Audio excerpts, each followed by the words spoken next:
Почитувани, Зоран Заев и СДСМ се луѓе без сами перде. Кога отпочнуваше проектот Нова автобуска станица, тие безмислено го напаѓа и критикуваа. Денес се тука горди што ќе сечат лента. Почитувани граѓани, не сме сигурни ги прашуваме господата од СДСМ. Кога повеќе им беше срам?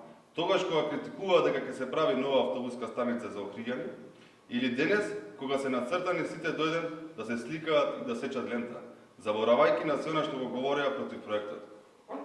Затоа ќе повторам, Зоран Заев и СДСМ се луѓе без срам и перде, штом денеска се тука пред Охриѓани да промовираат нешто кој што не го направили.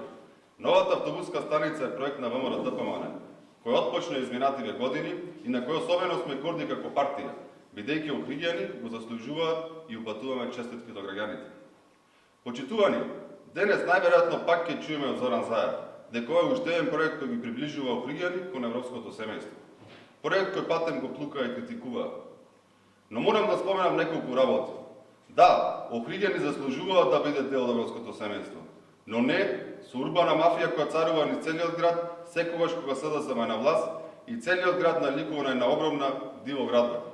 Да, Охриѓани заслужуваат да бидат дел од европското семејство, но не со свесно блокирани проекти како автопатот Кичев-Охрид, Свети Климентовиот универзитет, колекторскиот систем и многу други. Проекти кои се стопирани од СДСМ изминатава година, а се важни за Охрид и Охриѓани. И да, Охриѓани заслужуваат да бидат дел од европското семејство, но не со криминал, со корупција, со здравство кое наликува на погребално предпријатие и со судство кое е далеко од европските норми и стандарди. Почитувани, вие не сте пожелни кај Охриѓани. Се што ветивте излажавте и се што ќе ветите и малите деца знаат дека ќе излажете. Затоа, ословете општината од овие канџи на луѓе кои не знаат како да ја раководат и прекинете со штетата која ма правите на градот. Охриѓани, не ги забораваат вашите зулуми и штети, кои му ги нанесувате на овој преубав град.